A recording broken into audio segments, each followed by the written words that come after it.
Hey everybody, and welcome back to our show, Israeli Krav Maga. I'm on Malul, and today we're going to talk about a very important subject in self-defense, weak spots. So let's start.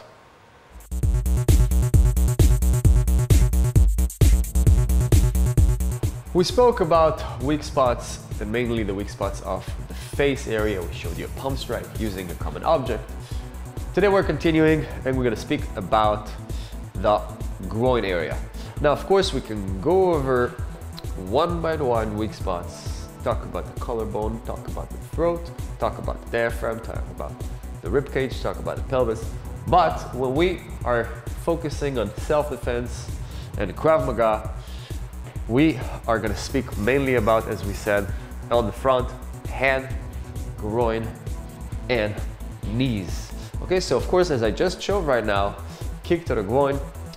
An attacker will never attack you, as we always say, with his legs closed. Yeah, it looks pretty funny this way. He will never choke you that way. And of course, will never punch, swing his hands. So an attacker, when he's attacking, he's stable. Most people on the street, which is a very common mistake, try to generate as much force as possible and perform the round kicks. Now, of course, if I'm going to measure the force of the kick, it's true.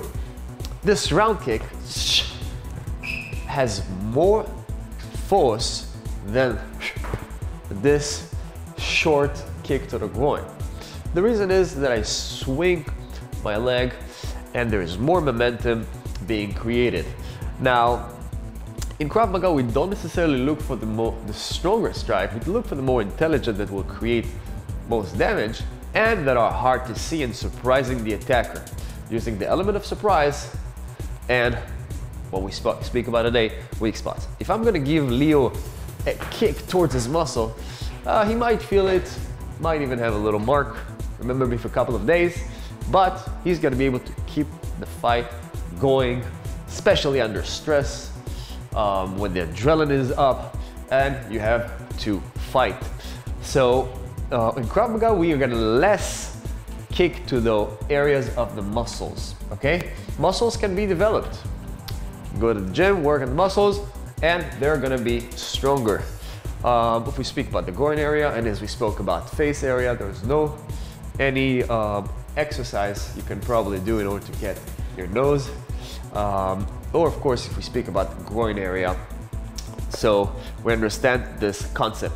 Kick to the groin, very simple. Leo is going to demonstrate to us.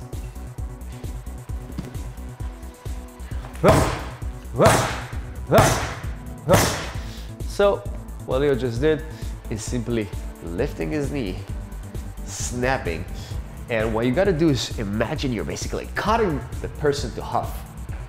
Okay, maybe he's holding you this way, maybe he's pulling you. Okay, so many scenarios on the street, as we're mentioning, you're going to be able to go in between the attacker's leg. We also have to understand that not always a kick to the groin is the most effective thing in order to hit the groin. Sometimes you're close, and of course a knee will be more effective. Sometimes the attacker is creating angles with his legs. If Leo is going to give me a punch with his right and put the right leg forward, and I'm going to go with a straight kick to the groin, it's simply not going to work. Okay, I'm going to have to create kind of a round kick and hit actually with the ball of the foot. Boom. Once again, Leo is maybe punching, maybe I'm defending, whatever it is, straight kick will not work here. Boom. But a round kick with a little angle, ball of the foot. So here we have Leo is going to kick for us. Kick with the ball of the foot. Good. Good. Okay, important to understand that the part that I kick is I flex and I kick with the ball of the foot and not with the toe itself. We can also speak already about knees areas that are also very good weak spots. The knees can be bent, of course, to different directions, but not to one direction. And it can create a lot of damage. And with this kick that I'm showing right now, which we call kick to the knee with the heel inside, you can basically overextend his knee, and you can understand how much damage that's going to create. What people try to do a lot of time, which is a common mistake, is try to kick with the ball of the foot. This is fine. It's right. It's actually quicker than actually driving the knee up and then down. Could be used, but definitely less damage and less accurate. I can definitely miss the knee while we're in motion in a fight. Also trying to push with the heel straight vertical will be a mistake because I'm simply, once again, can miss the target, but when I'm twisting the heel inside, I'm covering much more surface to the knee and then create the damage I want to in order to protect myself. To conclude, we spoke today about, once again, the weak spots. We spoke about the groin and a kick to the knee.